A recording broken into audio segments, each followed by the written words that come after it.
5টি আযাব তোমাদের প্রতি বর্ষণ হবে। কয়টা? 5টা। বিশ্বনবী মুহাম্মদ রাসূলুল্লাহ সাল্লাল্লাহু আলাইহি ওয়াসাল্লাম বলেন, 1 নম্বরের পরীক্ষাটা হলো যখন কোনো জাতির মধ্যে প্রকাশ্যে অশ্লীলতা খারাপি কাজগুলা করতে থাকে, তারা এই মানুষগুলার প্রতি আল্লাহ পাক রব্বুল আলামিন গজব বর্ষণ করবে। এদের ভিতরে এমন এমন রোগ আল্লাহ পাক রব্বুল আলামিন ঢুকায় দিবেন যে রোগের কথা পৃথিবীবাসী কখনোই শোনে নাই, কখনোই শোনে নাই। যেটাকে জমার জন্য আমি আলোচনা করছিলাম, যেহেতু বৃষ্টির সলাতের জন্য আমরা খোলা আকাশের নিচে এসে বসেছি, এজন্য কথাগুলো আরেকবার বলতেছি। আমাদের জেনে থাকা উচিত, আমাদের বোঝা উচিত যে বৃষ্টি আল্লাহ দিচ্ছে না, এটা আল্লাহ রাব্বুল আলামিনের গজব, এটা আমাদের কারণে আল্লাহ পাক রব্বুল আলামিন বর্ষিত করে। তাহলে 1 নম্বরে বিশ্বনবী মুহাম্মদ রাসূলুল্লাহ সাল্লাল্লাহু আলাইহি ওয়াসাল্লাম বললেন 5টা পরীক্ষার ভিতরে তোমরা পড়তে পারো, কিন্তু আমি দোয়া করি এই পরীক্ষার ভিতরে যেন আল্লাহ তোমাদের সম্মুখীন না করে এবং এই গজবগুলো যেন তোমাদের উপরে বর্ষিত না হয়। এর মধ্যে 1 নম্বরে বিশ্বনবী মুহাম্মদ রাসূলুল্লাহ সাল্লাল্লাহু আলাইহি ওয়াসাল্লাম বলেন, কোন জাতির মধ্যে যখন প্রকাশ্যে অশ্লীল কোনো কাজ করতে থাকে, এই ব্যক্তিরা কি করতে থাকে?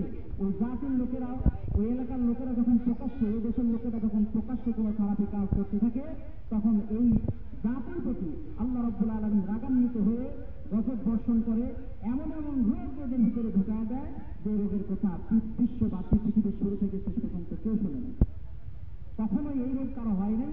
এমন নতুন নতুন রোগ যখন তোমাদের ভিতরে আসতে থাকবে, তোমাদের কারো হতে থাকবে, তখন বুঝবে যে অবশ্যই আল্লাহ রাব্বুল আলামিনের কথা অমান্য করে অশ্লীল খারাপি কাজগুলো আমরা প্রকাশ্য করতেছি। এটা ঘটতেছে তো আজকে নাকি? প্রকাশ্য কত গান বাজনা অনেক জায়গাতে এটা চলতেছে। বিশ্বনবী সাল্লাল্লাহু আলাইহি ওয়াসাল্লামের হাদিসের এই 1 নম্বরের কথাটা আজকে সত্য হয়ে যাচ্ছে যে অনেক জায়গাতে মানুষকে এমন এমন রোগে আক্রান্ত হচ্ছে যে রোগের কথা কখনো শোনে নাই। এই জন্য আমাদের উপরে বিশ্বনবী সাল্লাল্লাহু আলাইহি ওয়াসাল্লাম দোয়া করেছিলেন যে হে আল্লাহ, আমার উম্মতের প্রতি যেন এই 5টা পরীক্ষার সম্মুখীন যেন কখনোই না হয়। আর যদি কোনো ব্যক্তি এই অশ্লীল কাজগুলো করতে থাকে, অবশ্যই এই রোগগুলো আমাদের ভিতরে আসবে। বিশ্বনবী সাল্লাল্লাহু আলাইহি ওয়াসাল্লামের হাদিস থেকে জানা যায়। এবং 2 নম্বরে যখন কোনো জাতি ওজনে কম দিবে, ওজন করতে গিয়ে, যে কোনো জিনিস ওজন করতে গিয়ে, মাপতে গিয়ে যদি কম বেশি করে থাকে, পরিমাপে যদি কারচুপি করতে থাকে, তখন তাদের ভিতরে দুর্ভিক্ষ দেখা দেয়। কি দেখা দেয়? দুর্ভিক্ষতে আক্রমণ করে তাদের। আল্লাহ পাক রব্বুল আলামিন এই গজবটা সেই জাতির উপরে দেয় যে জাতি ওজনে কম বেশি করে। এরপরে 3 নম্বরে বিশ্বনবী মুহাম্মদ রাসূলুল্লাহ সাল্লাল্লাহু আলাইহি ওয়াসাল্লাম বলেন, সেই জাতি মানুষকে যাকাত দিবে না, গরিবদের হক যাকাতটা মেরে খাবে, এই জাতির উপর থেকে আল্লাহ রাব্বুল আলামিন রহমতের বৃষ্টি বর্ষণ করা আল্লাহ পাক বন্ধ করে দেন। এই গুণাটা যখন অধিকাংশ মানুষের ভিতরে দেখা যাচ্ছে, সেই সময় আল্লাহ পাক রব্বুল আলামিন এই পানি বর্ষণ বন্ধ করে দিয়েছেন। আজকে আমাদের সমাজে এমন ব্যক্তি আছে যে জীবনে কোনোদিনও সে যাকাতের টাকা আদায় করে নেই, যাকাতটা আদায় করে নেই, যাকাতটা দেয়নি। এমন ব্যক্তি অনেক আছে। এমনকি যখন ওষুধের কথা বলা হয়, তখন সে জানে না যে ওষুধ মানে কি। এখনো সমাজে অনেক ব্যক্তি আছে যারা ওষুধ বলতে কি বোঝায় এটাই জানে না, ওষুধটা কি। আল্লাহ পাক রব্বুল আলামিন তার নবী মুহাম্মদ রাসূলুল্লাহ সাল্লাল্লাহু আলাইহি ওয়াসাল্লাম 3 নম্বরে জানিয়ে দিলেন 5টি গজব তাদের উপরে তখন আসবে। এই 5টি পরীক্ষার সম্মুখীন তারা হয়ে যাবে। এই পরীক্ষাটা যদি পাস করতে না পারে, অবশ্যই তাদের প্রতি আল্লাহর গজব বর্ষিত হবে। তার মধ্যে 3 নম্বরে হলো যাকাতটা যদি কোনো ব্যক্তি আদায় না করে, তাহলে সেই জাতির প্রতি আল্লাহ পাকের রহমতের বৃষ্টি বর্ষণ করা বন্ধ হয়ে যায়। এমনকি বিশ্বনবী মুহাম্মদ রাসূলুল্লাহ সাল্লাল্লাহু আলাইহি ওয়াসাল্লাম বলেন যে এই ব্যক্তিগুলোর ভিতরে যদি গবাদি পশুগুলো না থাকতো, অবশ্যই সারা জীবনের জন্য কিয়ামত পর্যন্ত ওই জমিনে আল্লাহ পাক বৃষ্টি বন্ধ করে দিতেন, বৃষ্টি কখনোই বর্ষণ করতেন না। কি করতেন না? বৃষ্টি বর্ষণ করতেন না। শুধুমাত্র একমাত্র এই গবাদি পশুগুলো আছে বিধায় আমরা তাদের ওসিলাতে কিছু কিছু বৃষ্টি পেয়ে থাকি। তাছাড়া এই গুনাহ যে হারে আমরা করা শুরু করে দিয়েছি, শতকরা 5% লোক এখন যাকাত দিচ্ছে না। বিশ্বনবী সাল্লাল্লাহু আলাইহি ওয়াসাল্লাম বলেন, যখন যাকাত মানুষ না দিবে, তখন ওই জাতির প্রতি বৃষ্টি আল্লাহ উঠায় দিবে, এদের প্রতি রহমতের বৃষ্টি বর্ষণ করবেন। তো গত 45 থেকে 50 বছরের মধ্যে এমন খরা হয় নাই। এই সিজনে এমন খরা হয় নাই, পানির লেয়ার এত নিচে নেমে যায় না। এই যে আল্লাহর গজবটা আমাদের প্রতি নাযিল হচ্ছে, এর কারণ আমাদের অপরাধ, এর কারণ আমাদের অপরাধ। এই অপরাধ থেকে যতক্ষণ পর্যন্ত আমরা ফিরে না আসবো ততক্ষণ পর্যন্ত আল্লাহ রাব্বুল আলামিন আমাদের উপরে লাগানো থাকবেন। এরপরে 5 নম্বরে 4 নম্বরে বিশ্বনবী মুহাম্মদ রাসূলুল্লাহ সাল্লাল্লাহু আলাইহি ওয়াসাল্লাম বলেন, কোন জাতি যখন আল্লাহ ও তার রাসূলের অঙ্গীকারকে অস্বীকার করে, ওই জাতির উপরে, ওই বংশের উপরে, ওই মানুষদের উপরে আল্লাহ পাক এমন কিছু শক্তি পাঠায়া দেন যে শক্তিগুলা তাদের সহায় সম্পদ সবকিছু যে কোনো কায়দা করে ছিনায় আনে। কি করে? ছিনায় নেয়। এই গজবটা আল্লাহ পাক দিবেন যখন কোরআন এবং হাদিস আল্লাহ এবং আল্লাহ নবী মুহাম্মদ রাসূলুল্লাহ সাল্লাল্লাহু আলাইহি সাল্লামের কথাকে আমরা অমান্য করতে শুরু করব। এরপরে 5 নম্বরে বিশ্বনবী মুহাম্মদ রাসূলুল্লাহ সাল্লাল্লাহু আলাইহি সাল্লাম বলেন, যখন তোমাদের শাসক বৃন্দ যারা আছে, যারা শাসন করে, এলাকা ভিত্তিক যারা শাসক আছে, সমাজ ভিত্তিক যারা শাসক আছে, দেশ ভিত্তিক যারা শাসক আছে, এরপরে তোমরা যেখানেই যে মানুষটাই শাসন করুক না কেন, এই শাসকটা যদি আল্লাহ রাব্বুল আলামিনের কিতাব বাদ দিয়ে বিচার করে, কি করে? এই মানুষগুলা যদি আল্লাহ রাব্বুল আলামিনের কোরআন বাদ দিয়ে যদি বিচার ফায়সালা করে, তাহলে তাদের প্রতি আল্লাহ রাব্বুল আলামিন এমন গজব বর্ষিত করে, তাদের নিজেদের মধ্যে মারামারি হয়ে ওই জাতিকে ধ্বংস করে দেন। কি করেন? ওই জাতিকে ধ্বংস করে দেন। কোরআনুল কারীম দিয়ে বিচার আমাদের সমাজেও হচ্ছে না, কোনো জায়গাতেই নেই।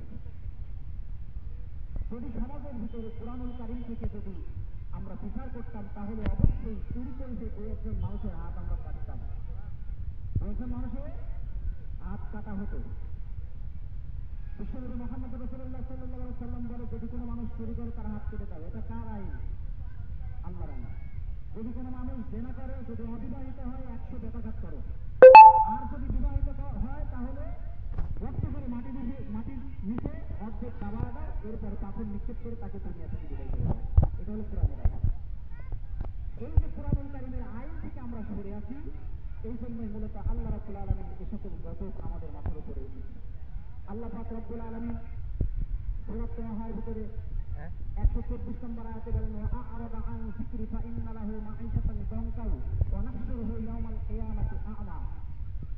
আল্লাহ পাক রব্বুল আলামিন ডাক দিয়ে বলে, হে পৃথিবীর মানুষ, যখন ওয়া আ'রাদা আন যিকরি, এই জিকির থেকে যখন তোমরা সরে যাবে, এই জিকিরটাকে যখন ভুলে যাবে সব জায়গাতে, জীবন পরিচালনা করতে গিয়ে যখন এই জিকিরটাকে ভুলে যাবে, আল্লাহ নাযিলকৃত কিতাবকে যখন ভুলে যাবে, ওয়া'আরাদা আন যিকরি, এই জিকিরকে যখন ভুলে যাবে, ফাইন্না লাহু মাঈশাতান দানকা, অবশ্যই ওই জাতিকে, ওই মানুষগুলোকে যারা কোরআনুল কারীম ভুলে গিয়েছিল, এই মানুষদেরকে আমি দঙ্কা দিব। কি দিব? দঙ্কা দিব। সব জায়গাতে সংকীর্ণ করে দেবে, সব জায়গাতে বিপদ দিয়ে দেবে, সব জায়গাতে সে মানুষ সংকুচিত হয়ে যাবে। কি ভুলে গেলে? কোরআনুল কারীম যদি কোনো মানুষ ভুলে যায়, সূরা তাহা আয়াত নম্বর 124, আল্লাহ পাক রব্বুল আলামিন বলে, ওয়া'আরাদা আন যিকরি, এই জিকির যে ভুলে গেল, দুনিয়ার শাস্তি হলো এই মানুষগুলোকে আমি সব জায়গাতে সংকুচিত করে দেব। ফাইন্না লাহু মাঈশাতান দানকা, দঙ্কা করে দেবে। এবং দুনিয়াতেই নয়, কিয়ামতের দিন যখন আবার তাদেরকে ওঠানো হবে, যে মানুষগুলা উঠবে কিয়ামতের দিন যারা কোরআনুল কারীম মানে নাই পৃথিবীতে, এই মানুষগুলাতে মাঈশাতান দানকা ওয়া নাহশুরুহু ইয়াওমাল কিয়ামাতি আ'মা, তাদেরকে যখন ওঠানো হবে তখন অন্ধ হিসেবে ওঠানো হবে। তখন আল্লাহ রাব্বুল আলামিনকে ডাক দিয়ে বলবে, হে আল্লাহ, আমি তো দুনিয়াতে থাকতে সব কিছু দেখতাম, কোরআন দেখতাম, হাদিস দেখতাম, মানুষকে দেখতাম, সুন্দর পৃথিবী দেখতাম, কিন্তু আমি আজকে এত কানা কেন, অন্ধ কেন? আল্লাহ পাক রব্বুল আলামিন ডাক দিয়ে বলবেন, হে বান্দা, সেই চোখ দিয়ে কোরআন দেখার পরেও মানো নাই, এই কিয়ামতের দিন তোমার ওই চোখের আমার কোনো দরকার নাই, ওই জন্য তোমার ওই চোখকে আমি উঠাই দিচ্ছি, তোমাকে অন্ধ বানানো হয়েছে। তাহলে কোরআনুল কারীম থেকে যদি আমরা পিছলায়া যাই, ছুটে যাই, আমাদের জীবন থেকে যদি কোরআনুল কারীমকে বাদ দিই, তাহলে আল্লাহ পাক রব্বুল আলামিন বলে, তোমাদের প্রতি দঙ্কা দিব, দুনিয়াতে সংকীর্ণ করে দেবে, সব জায়গাতে বিপদ আপদ বাড়ায় দেবে, এরপরে কিয়ামতের দিন যখন ওঠানো হবে তাকে অন্ধ হিসেবে ওঠানো হবে। এই জন্য এই কোরআনুল কারীম দিয়ে আমাদের জীবনটা পরিচালনা করতে হবে এবং হাদিসের অনুসরণ করে আমাদের জীবনটা পরিচালনা করতে হবে। আল্লাহ পাক রব্বুল আলামিন যেন এই কাজগুলো করার তৌফিক দান করে। সকল বলে আমি ভোটে নামাজের সময় হয়ে গেছে, আমরা যে সালাতটা আদায় করতে আসছি, সালাত বৃষ্টি না হওয়ার কারণে, অনাবৃষ্টির কারণে বিশ্বনবী মুহাম্মদ রাসূলুল্লাহ সাল্লাল্লাহু আলাইহি ওয়াসাল্লাম যে সালাতটা আদায় করেছেন, এটাই সেই সালাত। এর কিছু নিয়ম নীতি আছে। বিশ্বনবী মুহাম্মদ রাসূলুল্লাহ সাল্লাল্লাহু আলাইহি সাল্লাম যখন এই সালাতের জন্য ময়দানে গেছিলেন সাধারণ পোশাক পরে আসছিলেন এবং সালাত শুরুর আগে যে রুমালটা ছিল, গায়ের উপর কি ছিল, যে রুমালটা ছিল এটা উল্টা আনতেন। কি করতেন? উল্টা আনতেন। যাদের কাঁধের উপরে রুমাল আছে, চাদর আছে, এরা উল্টা আনেন। এরপর বিশ্বনবী মুহাম্মদ রাসূলুল্লাহ সাল্লাল্লাহু আলাইহি সাল্লাম এই সালাতের পরে দুইটা খুতবা হবে। এই সালাতে আযান এবং ইকামত নাই।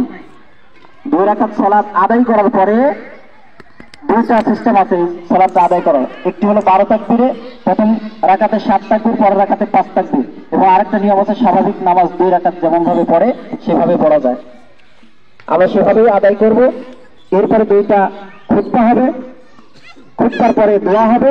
এবং বিশ্বনবী মুহাম্মদ রাসূলুল্লাহ সাল্লাল্লাহু আলাইহি সাল্লাম দোয়া সব সময় করতেন এমন ভাবে আকাশের দিকে করে, কিন্তু বৃষ্টির সালাত যখন আমরা বিশ্বনবী সাল্লাল্লাহু আলাইহি সাল্লাম আদায় করতেন তখন সালাতের দোয়াটা এভাবে হয়েছে।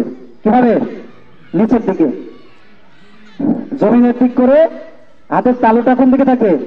জমিনের দিকে। দাঁড়ায় থেকে দোয়া করবো আমরা। নামাজের শেষে খুতবা হবে, খুতবা শেষে দোয়া হবে, দোয়াটা হবে দাঁড়ায় থেকে, হাতটা কোন দিকে? জমিনের দিকে। এর উদ্দেশ্য হলো আল্লাহ আসমান থেকে রহমতের বৃষ্টি নাজিল করে আমাদের এই জমিনটাকে শান্ত করে দাও। কি করে দাও? এরপর বিশ্বনবী সাল্লাল্লাহু আলাইহি সাল্লাম বেশি করে দোয়া করতে আল্লাহুম্মা সাইয়্যিবান নাফিয়া। কি করতেন? আল্লাহুম্মা সাইয়্যিবান নাফিয়া। সালাতের মধ্যে এই দোয়াটা বেশি বেশি পড়া লাগবে। কিসের ভিতরে? সালাতের ভিতরে বেশি বেশি এই দোয়া পড়া লাগবে এবং ইস্তিগফার করা লাগবে।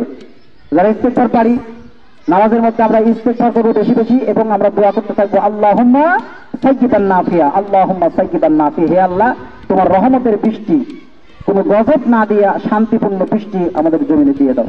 এই জমিনটাকে বৃষ্টি দিয়ে শান্ত করে দাও। তাহলে হাত থাকবে কোন দিকে? জমিনের দিকে। এবং যাদের মাথাতে চাদর আছে, রুমাল আছে, এরা একটু রুমালটা একটু উল্টা করে নেয়। এটা বিশ্বনবী সাল্লাল্লাহু আলাইহি ওয়াসাল্লামের সুন্নাত। না টুপি সেটা করে পড়ে থাকেন, সমস্যা নেই। গায়ের পোশাকটা যারা উল্টা করতেন, বিশ্বনবী সাল্লাল্লাহু আলাইহি ওয়াসাল্লাম গায়ের উপরে রুমাল থাকলে রুমালটা উল্টা করতেন, না হলে জামাটা উল্টা করতেন। এটা সুন্নাত, করাই লাগবে এরকম না, কিন্তু করাটা সুন্নাত। তাহলে এখন আমরা নামাজটা আদায় করব। নামাজটা আদায় করবো আমরা স্বাভাবিকভাবে আদায় করব। দুইটা নিয়ম আছে বললাম, 12 তাকবীর একটা হলো স্বাভাবিকভাবে নামাজটা আদায় করা। তাহলে আমরা স্বাভাবিকভাবে নামাজটা আদায় করব এবং নামাজের পরে কেউ উঠবেন না, বসে থাকবেন। ইমাম সাহেব দুইটা খুতবা পড়বে, এরপর সবাই দাঁড়িয়ে যাবেন, হাতের তালুটা মাটির দিকে করে, জমিনের দিকে করে আবার দোয়া করবো ইনশাআল্লাহ। সবাই কাতার সোজা করে এখন সালাত আদায় করাবেন আমার উস্তাদ হাফেজ আকরাম হোসেন।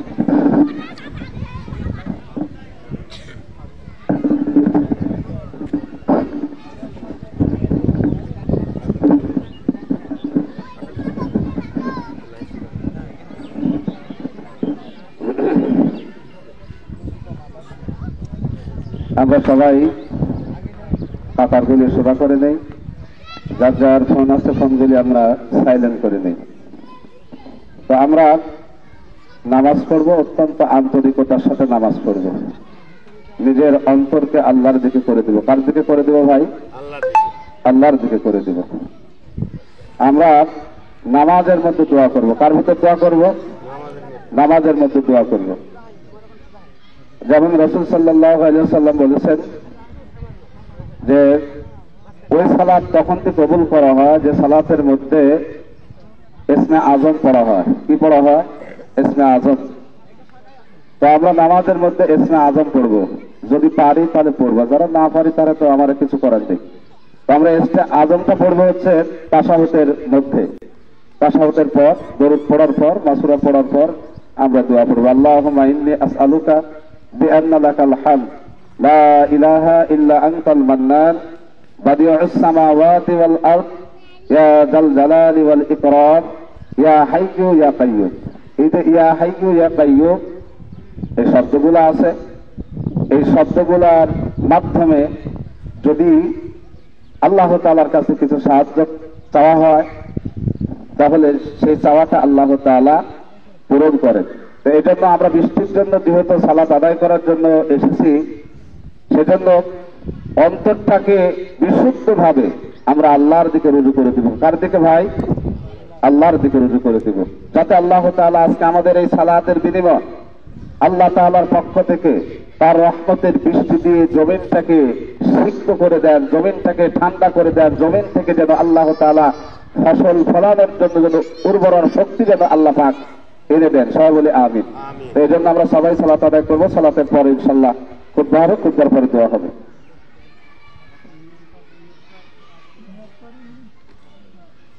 নিয়াত তো এখন নিয়াত হচ্ছে আমরা ইস্তেসকার সালাত আদায় করার জন্য এই খোলা আকাশের নিচে দাঁড়িয়েছি, কিবলামুখী হয়ে এই ইমামের পিছনে সালাত আদায় করতে 2 রাকাত ইস্তেসকার সালাত আদায় করতেছি। আল্লাহু আকবার।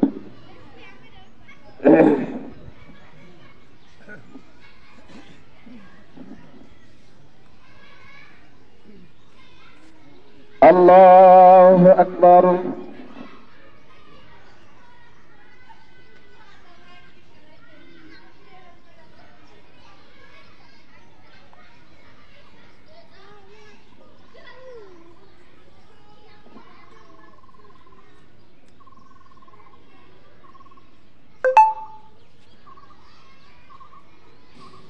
الحمد لله رب العالمين الرحمن الرحيم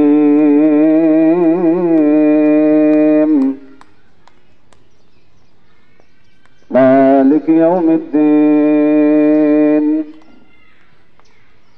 إياك نعبد وإياك نستعين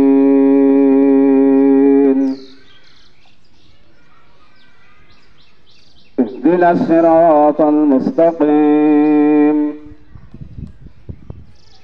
صراط الذين أنعمت عليهم غير المغضوب عليهم ولا الضالين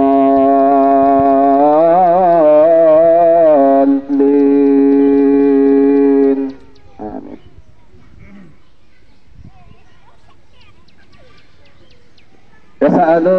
يسألونك عن الأنفال قل الأنفال لله والرسول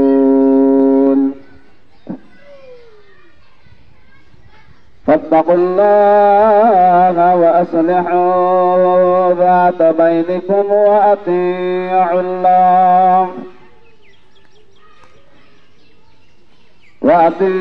الله ورسوله إن كنتم مؤمنين.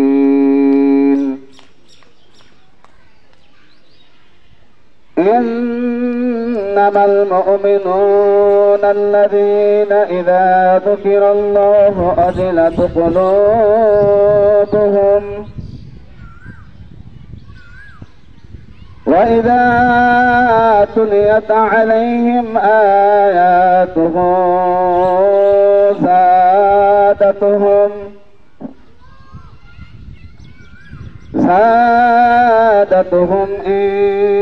إيمانا وعلى ربهم يتوكلون.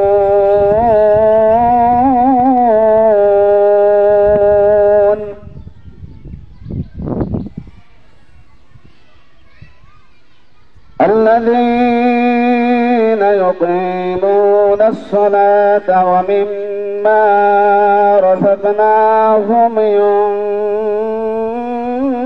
ينفقون.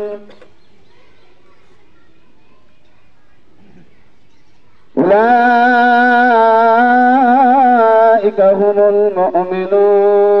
المؤمنون حقا.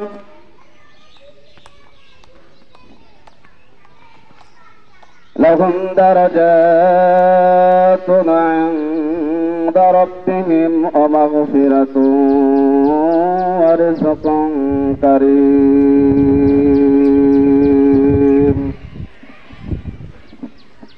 الله أكبر.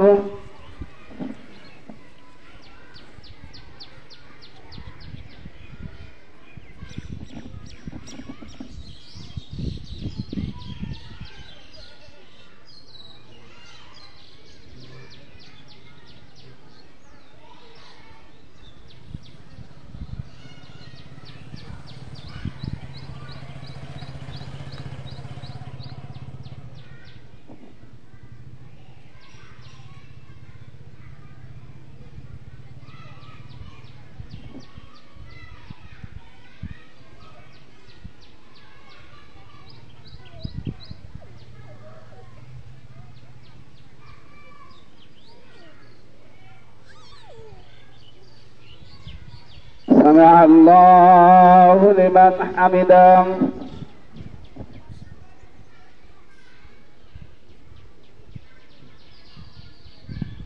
الله أكبر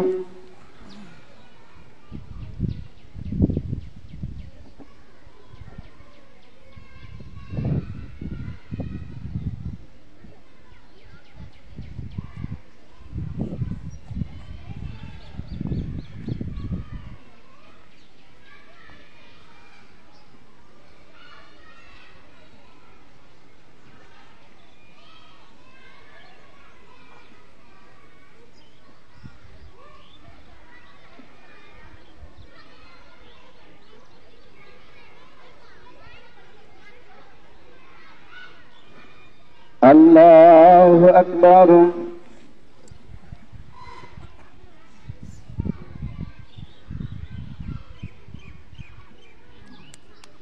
الله أكبر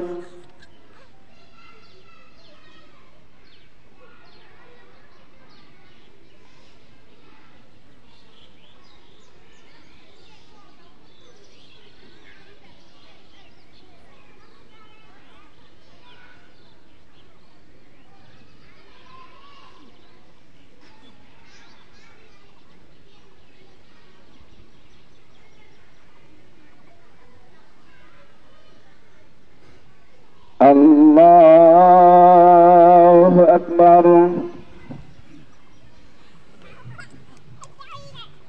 الحمد لله رب العالمين الرحمن الرحيم مالك يوم الدين إياك نعبد وإياك نستعين اهدنا الصراط المستقيم صراط الذين أنعمت عليهم غير المغضوب عليهم ولا الضالين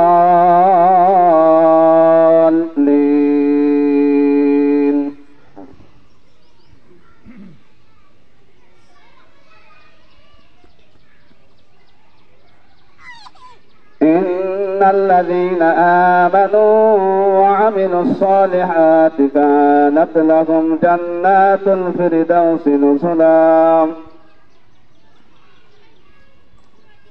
خالدين فيها لا يبغون عنها حولا قل لو كان البحر مدادا لكلمات ربي قل لو كان البحر مدادا لكلمات ربي لنفد البحر قبل أن تنفد كلمات ربي كلمات ربي ولو جئنا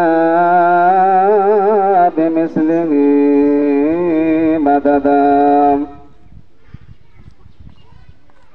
قل إنما أنا بشر مثلكم يوحى إلي أنما إلهكم إله واحد الله أكبر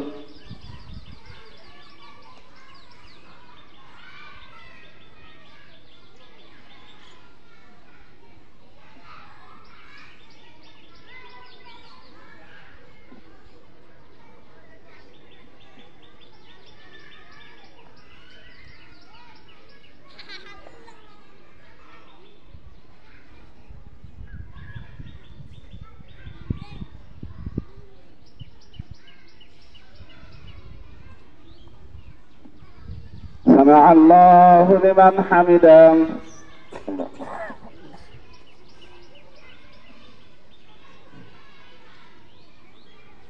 الله أكبر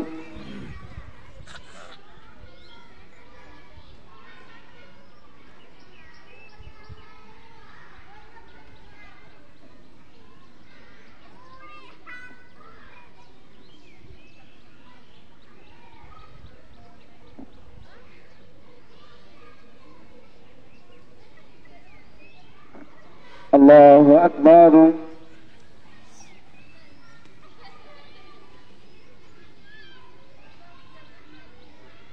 الله أكبر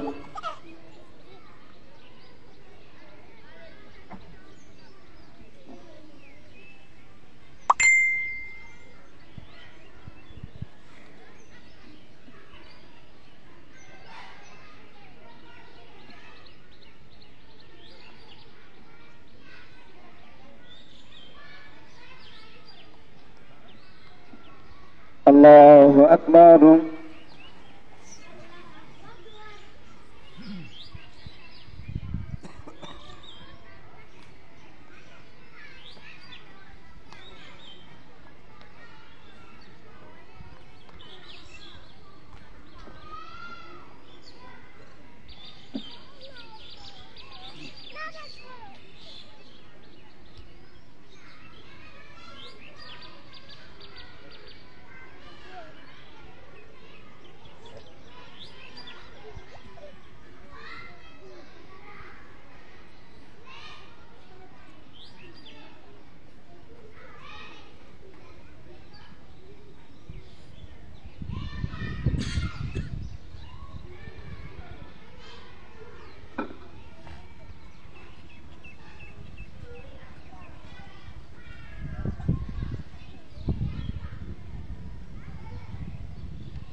السلام عليكم ورحمة الله السلام عليكم ورحمة الله الله أكبر استغفر الله استغفر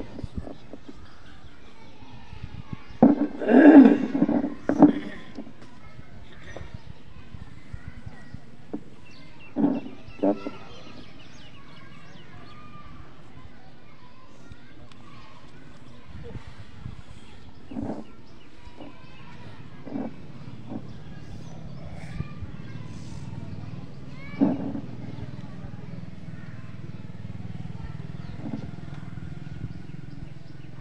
الحمد لله الذي قال كتابا وهو الذي أرسل الرياح بشرا بين يديه رحمته وأنزل من السماء ماء طهورا لنحيي به بلدة ميتا ونسقيه مما خلقنا أنعاما وأناسيا كثيرا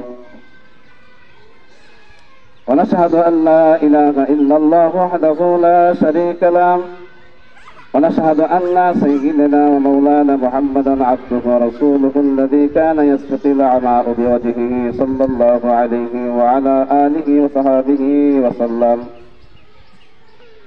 وصحابه الذين صلوا من الدين إلى كفره وسلم تسليما كثيرا أما بعد فيا أيها المسلمون إنكم شكواكم جداد واستجارة المطيرة عن إبناء وباع زمانه عنكم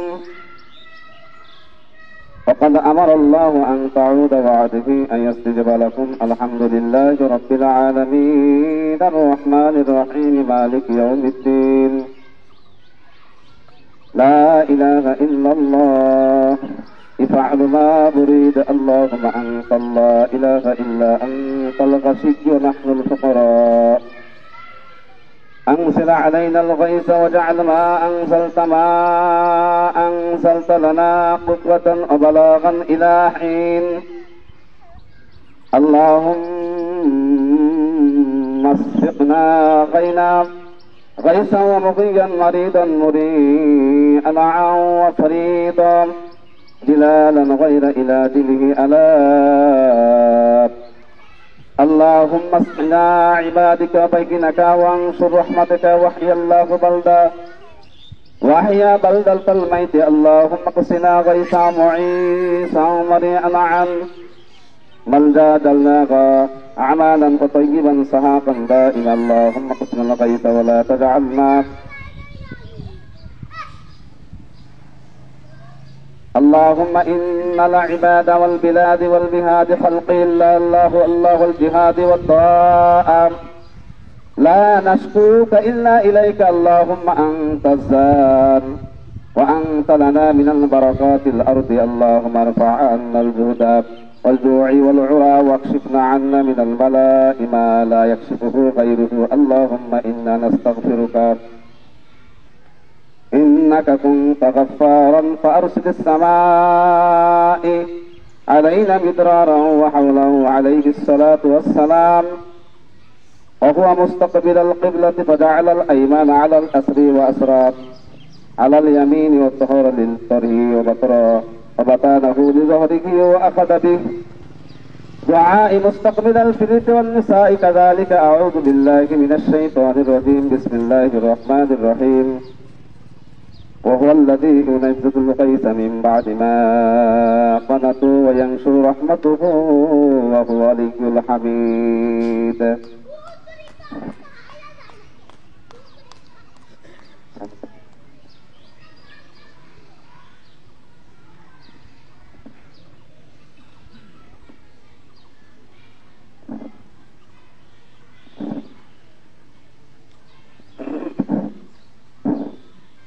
الحمد لله أستعينه واستغفره ونعوذ بالله من شرور أنفسنا من يهده الله فلا مضل له ومن يضلل فلا هادي له وأشهد أن لا إله إلا الله وحده لا شريك له وأشهد أن محمدا عبده ورسوله أرسله بالحق بشيرا ونذيرا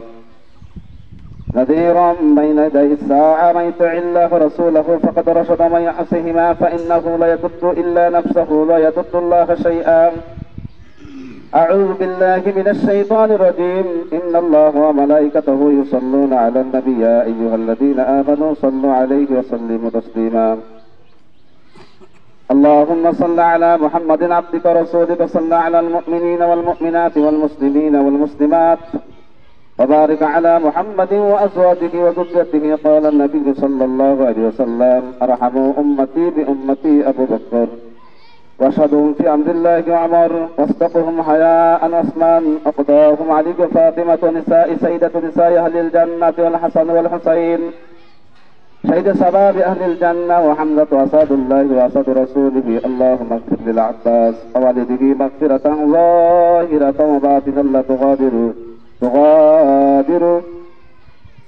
مغفرة وظاهرة وباطنا لا تغادر الله في أصحاب لا تتخذهم غرضا من بعد فمن أحبهم فبحب أحبهم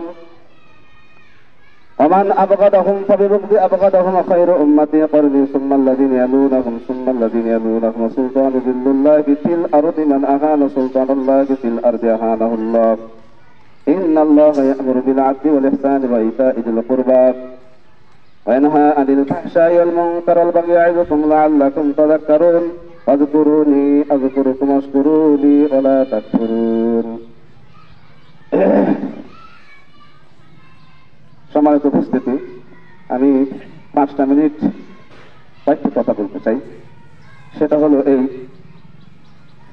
আজকে যত বিপদ মুসিবত যেগুলো আল্লাহর পক্ষ থেকে আসে এগুলি হচ্ছে আমাদের দুই হাতের কামাই বলুন তো কার কামাই একটু জোরে বলতে হবে কার কামাই আমাদের দুই হাতের কামাই আমাদের পাপের ফসল আমাদের অপরাধের কারণে আল্লাহ তাআলার পক্ষ থেকে এই সমস্ত আযাবগুলি আমাদের উপরে আসে যে সমস্ত অপরাধগুলি আমাদের দ্বারা হলে যে সমস্ত কাজগুলি আমাদের দ্বারা সংগঠিত হলে আল্লাহ পাক অসন্তুষ্ট হন আমাদের উপরে বিপদ দেন মুসিবত দেন গজব দেন আযাব দেন এজন্য আমরা তওবা করব কি করব তওবা করব এমন ভাবে তওবা করব যাতে করে আল্লাহ তাআলার পক্ষ থেকে যে সমস্ত কাজগুলি করলে আল্লাহ আমাদেরকে উপরে শাস্তি দেন গজব দেন আমরা আজকে তওবা করো যেন আমাদের দ্বারা, আমাদের হাতের দ্বারা, মুখের দ্বারা, কাজের দ্বারা যেন ওই সমস্ত কাজগুলি আমাদের দ্বারা আর সংগঠিত না হয়। একটু কথা বলবেন, আমাদের দ্বারা যেন সেই কাজগুলি আর সংগঠিত না হয়। যে কাজগুলি করলে আমার আল্লাহ অসন্তুষ্ট হন, গুনাহ দেন, সেই কাজগুলি যেন আমরা পাঠ্যপক্ষে সুস্থ মস্তিষ্ক থাকা সত্ত্বে আমরা যেন ওই কাজগুলির ধারে যেন না যাই। যে কাজগুলি করলে আল্লাহ পাক অসন্তুষ্ট হয়ে যাবেন, কোরআনের ভিতরে হাদিসের ভিতরে বলা হয়েছে, তাহলে সেই সমস্ত কাজগুলি যেন আমাদের দ্বারা না হয় আমরা চেষ্টা করব। 2, যে সমস্ত কাজগুলি করলে, যে সমস্ত আমলগুলি করলে আল্লাহ সন্তুষ্ট হয়, খুশি হয়, সেই সমস্ত কাজগুলি আমরা সবসময় করার চেষ্টা করব।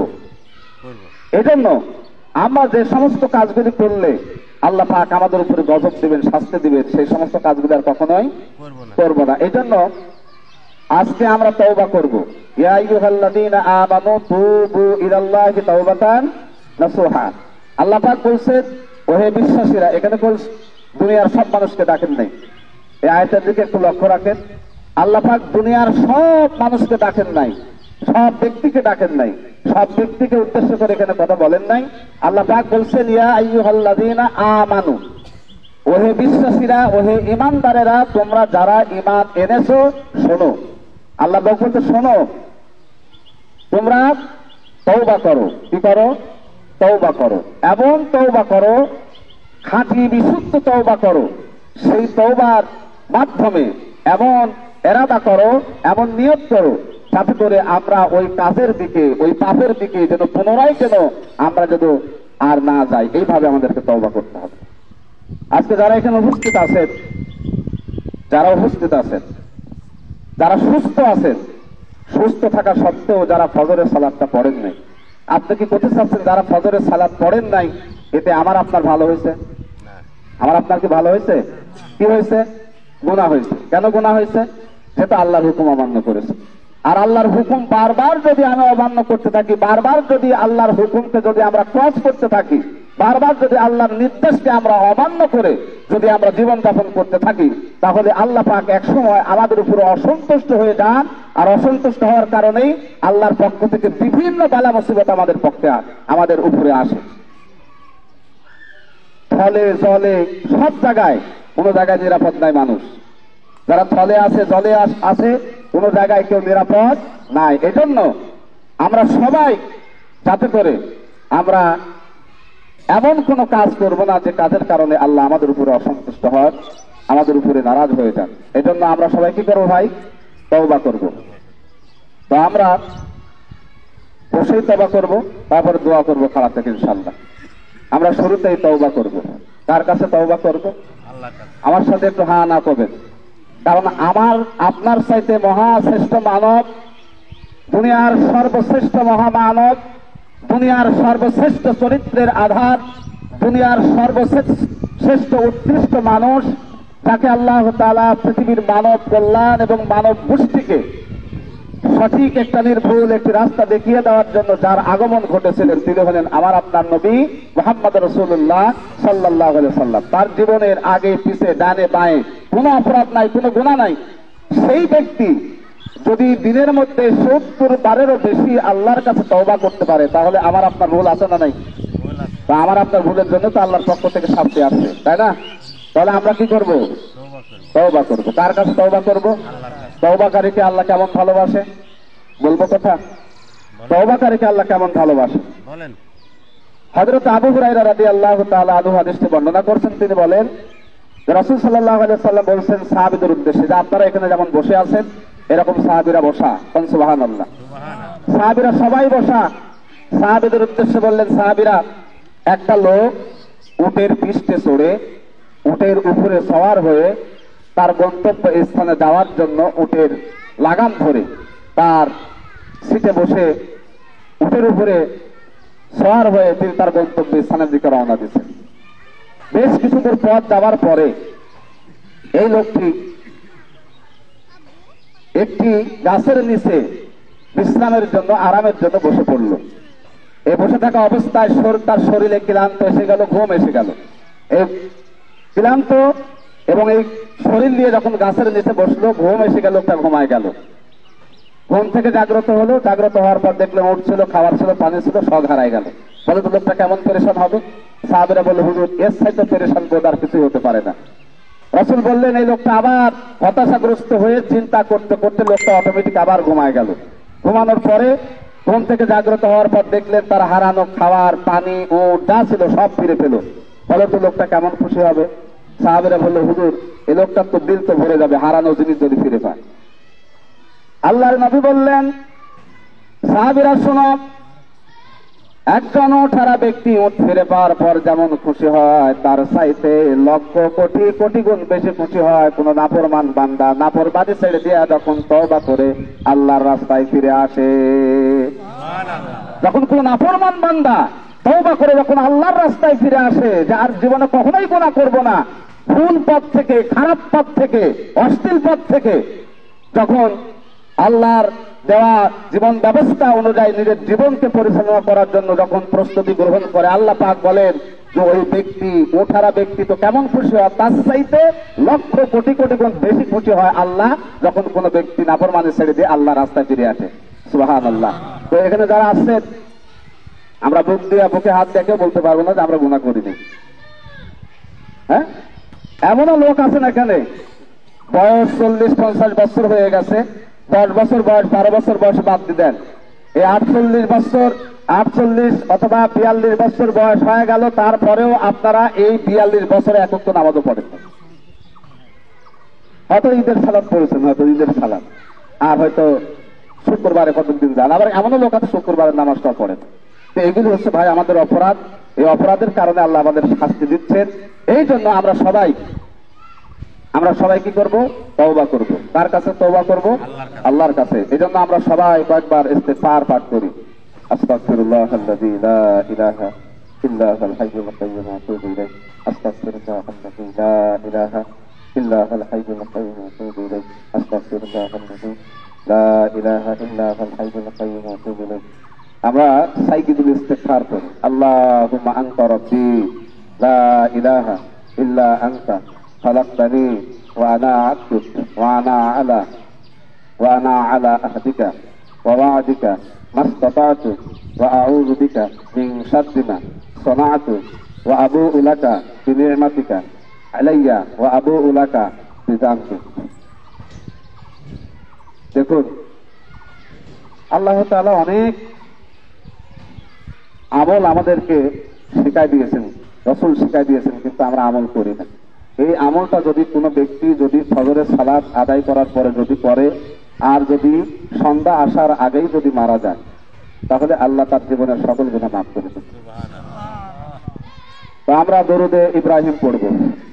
দরুদে ইব্রাহিমটা আমরা সবাই পড়ব। আল্লাহুম্মা সাল্লি আলা মুহাম্মাদ ওয়া আলা আলি মুহাম্মাদ কামা সাল্লাইতা আলা ইব্রাহিম ইন্নাকা হামিদুম মাজিদ। আল্লাহুম্মা বারিক আলা মুহাম্মাদ كما باركت على إبراهيم وعلى آل إبراهيم إنك حميد مجيد. اللهم صل على محمد وعلى آل محمد كما صليت على إبراهيم وعلى آل إبراهيم إنك حميد مجيد. اللهم بارك على محمد وعلى آل محمد كما باركت على إبراهيم وعلى آل إبراهيم إنك حميد مجيد. আমরা সবাই সূরা আল ফাতিহা একবার পড়ি। আউযু বিল্লাহি মিনাশ শাইতানির রাজীম। বিসমিল্লাহির রাহমানির রাহিম। আলহামদুলিল্লাহি রাব্বিল আলামিন আর রাহমানির রাহিম মালিকি ইয়াউমিদ্দিন। ইয়্যাকা না'বুদু ওয়া ইয়্যাকা নাস্তাঈন ইহদিনাস সিরাতাল মুস্তাকিম সিরাতাল লাযীনা আন'আমতা আলাইহিম গায়রিল মাগদুবি আলাইহিম ওয়ালাদ-দাল্লিন। আমিন। আমরা সবাই পড়ি লা ইলাহা ইল্লাল্লাহু ওয়াহদাহু লা শারীকা লাহু লাহুল মুলকু ওয়া লাহুল হামদ ওয়া হুয়া ইউহয়ী ওয়া ইউমীত ওয়া হুয়া আলা কুল্লি শাইইন কাদির। লা ইলাহা ইল্লাল্লাহু ওয়াহদাহু লা শারীকা লাহু লাহুল মুলকু ওয়া লাহুল হামদ ওয়া হুয়া ইউহয়ী ওয়া ইউমীত ওয়া হুয়া আলা কুল্লি শাইইন কাদির। লা ইলাহা ইল্লাল্লাহু ওয়াহদাহু লা শারীকা লাহু লাহুল মুলকু ওয়া লাহুল হামদ ওয়া হুয়া ইউহয়ী ওয়া ইউমীত ওয়া হুয়া আলা কুল্লি শাইইন কাদির। তো আমরা এখন দোয়া করব। হুজুর দোয়া করবেন।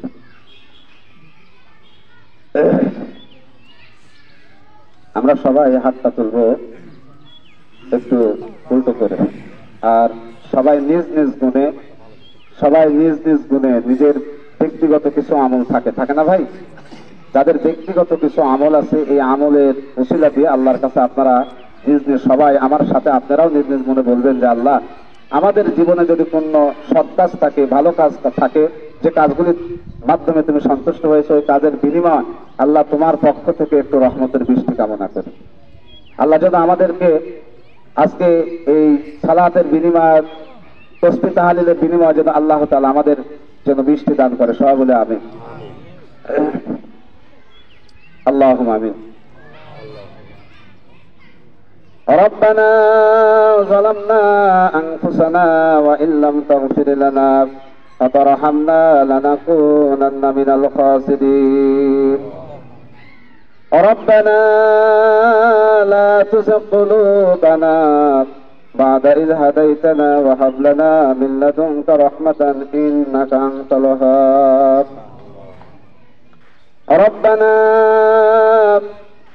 إننا سمعنا مناديا ينادي للإيمان আয় আল্লাহ তাআলা, যখন বিপদে পড়েছি, মুসিবতের মধ্যে যখন পড়ে গেছি, দুনিয়ার কারো কাছে আমরা হাত উত্তোলন করি নাই, কারো কাছে আমরা হাত পাতি নাই। আয় আল্লাহ, তোমার রহমতের কামনা করে, তোমার রহমতের ভান্ডার থেকে একটু বৃষ্টি কামনা করে, বৃষ্টি পাওয়ার জন্য, পানি পাওয়ার জন্য আল্লাহ 2 রাকাত সালাত আদায় করেছি। আল্লাহ তাআলা, মসজিদের ইমাম সহ কোরআন হাদিসের কথা আমরা যা কিছু বলেছি, যা কিছু শুনেছি, আল্লাহ তাআলা এর ভিতরে যদি কোনো সওয়াব দিয়ে থাকো, পুণ্য দিয়ে থাকো, সর্বপ্রথম দুজাহানের নবী, বিশ্ব নবী মুহাম্মদুর রাসূলুল্লাহ সাল্লাল্লাহু আলাইহি ওয়াসাল্লামের পাক রওজা মুবারকে হাদিয়াটুকু পৌঁছিয়ে দাও।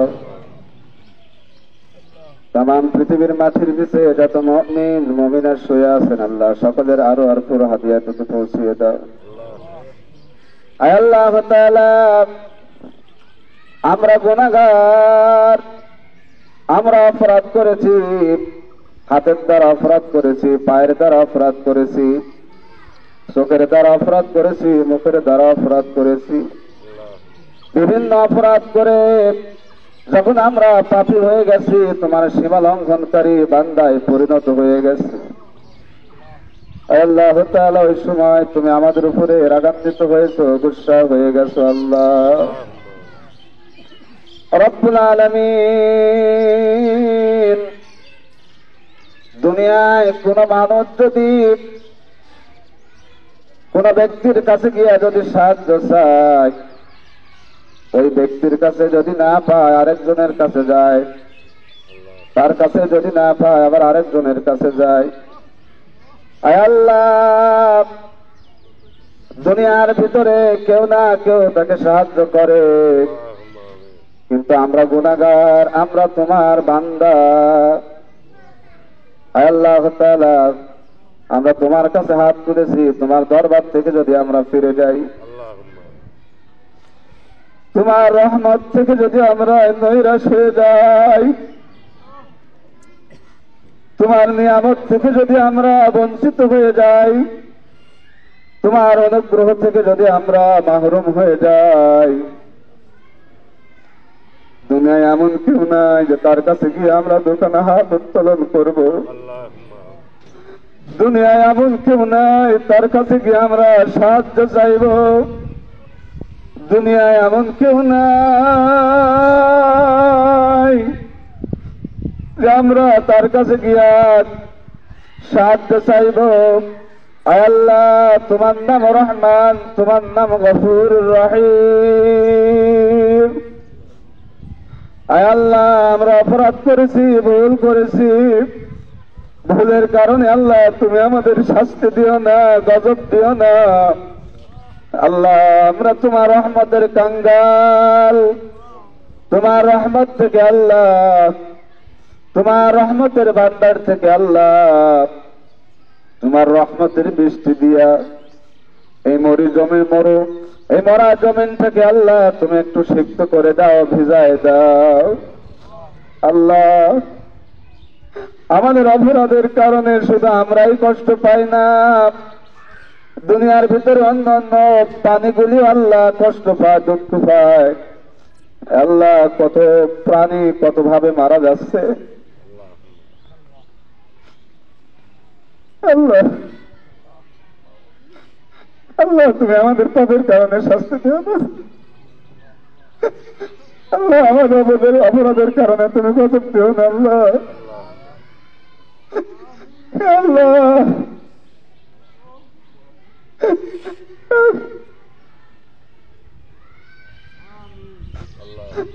আল্লাহ, তুমি আমাদেরকে রহমতের পানি একটু দাও। আল্লাহ, আল্লাহ, তোমার রহমতের ভান্ডার থেকে একটু পানি দাও। আল্লাহ, আল্লাহ, তোমার বান্দাগুলি কান্দে। আল্লাহ, তোমার বান্দাগুলি তোমার দরবারে দোকানে হাত তুলে ভিক্ষুকের মতো কান্দে। আল্লাহ, আল্লাহ, আমার মা বোনের অনেকেই বাড়ির থেকে হাত উত্তোলন করেছেন। আল্লাহ, আল্লাহ, দয়া করে মেহেরবানি করে আল্লাহ, আমরা যারাই তোমার দরবারে হাত তুলেছি আমরা তোমার দরবারের ফকির। আল্লাহ, আমরা তোমার দরবারের গোলাম। আল্লাহ, তুমি আমাদের অপরাধের জন্য দুনিয়ায় শাস্তি দিও না। আল্লাহ, আল্লাহ, তুমি দয়া করে মেহেরবানি করে আল্লাহ তোমার রহমতের ভান্ডার থেকে একটু পানি বর্ষণ করো। আল্লাহ, আল্লাহ, জমিনের ভিতরে ফসলের ক্ষয়ক্ষতি হয়। আল্লাহ, তোমার বান্দাকে তুমি অনেক মহব্বত করো, ভালোবাসো। আল্লাহ, আমরা গুনাহ করেছি, অনেক গুনাহ করেছি, আমাদের গুনার দিকে তাকাও না, আমাদের গুনার দিকে তাকাও না। আল্লাহ, তোমার রহমতের দিকে তাকাও। আল্লাহ, তোমার দয়ার ভান্ডারের দিকে তাকাও। তোমার নবী আদম আলাইহিস সালাতু ওয়াস সালাম অপরাধ করার পরেও যখন তোমার কাছে ক্ষমা চেয়েছিলেন, তোমার কাছে যখন মাফ চেয়েছিলেন, যখন বলেছিলেন রব্বানা, হে আমাদের রব, জালামনা, আমরা জুলুম করেছি আনফুসানা, আমাদের নফসের উপরে, ওয়া ইল্লাম তাগফির লানা, আল্লাহ তুমি আমাদেরকে ক্ষমা করে দাও, আমাদেরকে মাফ করে দাও। ওয়া তারহামনা লানাকুনান্না মিনাল খাসিরিন, আল্লাহ তুমি যদি আমাদেরকে মাফ না করো, তুমি আমাদেরকে যদি দয়া না করো, তুমি যদি আমাদের অনুগ্রহ না করো, তাহলে আমরা ক্ষতিগ্রস্তের মধ্যে পড়ে যাব। আল্লাহ, এভাবে করে যখন তোমার বান্দা আদম আলাইহিস সালাতু সালাম যখন কাঁদলেন, তার দোয়া কবুল করে নিয়ে তাকে তুমি মাফ করে দিয়েছো। আল্লাহ, তোমার অনেক বান্দা আগে না হাত উত্তোলন করেছে। আল্লাহ, বয়সের দ্বার বাঁধতে চলে গেছে, বৃদ্ধ হয়ে গেছে। আল্লাহ, এরকম মানুষকে নিয়ে আল্লাহ তোমার দরবারে হাত তুলেছে। তোমার রাসূল বলেছেন, যখন কোন বৃদ্ধ মানুষ যখন হাত উত্তোলন করে, ওই ব্যক্তির হাত ফিরাই দিতে আল্লাহ লজ্জাবোধ করে। আল্লাহ, দয়া করে মেহেরবানি করে আল্লাহ তোমার বান্দাগুলিকে নিয়ে হাত তুলেছে। আল্লাহ, দয়া করে মেহেরবানি করে আল্লাহ তুমি আমাদের জীবনের সকল গুনাহগুলি মাফ করে দাও। আল্লাহ, আমাদেরকে তুমি মাফ করে দাও। আল্লাহ, তুমি আমাদেরকে ক্ষমা করে দাও। আল্লাহ, তুমি আমাদের জীবনের সকল ভুল ভ্রান্তিগুলি মাফ করে দাও। আল্লাহ, মাফ করে দিই। আল্লাহ, তোমার রহমত থেকে, আল্লাহ তোমার রহমত থেকে, তোমার ভান্ডার থেকে আল্লাহ রহমতের বৃষ্টি দিয়া জমিনটাকে তুমি সিক্ত করে দাও, জমিনটাকে ভিজায় দাও। আল্লাহ, দয়া করে মেহেরবানি করে আল্লাহ আমাদের আবদারটুকু তুমি কবুল করো। আল্লাহ, আল্লাহ, টিউবওয়েলে পানি নাই, টিউবওয়েল অনেক টিউবওয়েল বন্ধ হয়ে গেছে। আল্লাহ, কত মানুষ কষ্ট পাচ্ছে। আল্লাহ, দয়া করে মেহেরবানি করে আল্লাহ, আল্লাহ আমরা সকল গুনার বোঝা মাথায় করে, অপরাধের বোঝা মাথায় করে তোমার দরবারে হাত তুলেছি, বড় আশা নিয়ে হাত তুলেছি। আল্লাহ, আল্লাহ, দয়া করে মেহেরবানি করে আল্লাহ আমাদের হাত থেকে ফিরাই দিও না। আল্লাহ, আল্লাহ তুমি বলেছো বান্দা, ক্বালা উদউনি আস্তাজিব লাকুম।